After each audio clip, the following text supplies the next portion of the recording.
Welcome to my channel. अस्सलामुअलैकुम। आइए जानते हैं यावर नाम के मायने और इसकी तफसील। हमारा आज का बेबीज बॉयज़ नेम है यावर।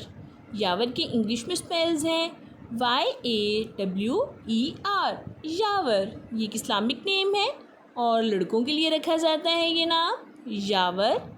इस नेम के मायने हैं मावन, मददगार, यावर।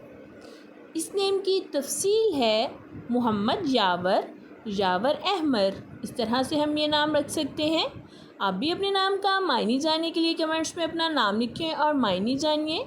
एंड अपने नाम की स्पेशल वीडियो बनवाने के लिए भी आप मेरे कमेंट बॉक्स में अपना नाम कमेंट कर सकते हैं। And please like the video, subscribe my channel. Okay dears, फिर मिलेंगे न्यू नेम न्यू वीडियो के साथ। अपना ख्याल रखिएगा, दुआओं में याद रखिएगा। अल्लाह हाफिज़।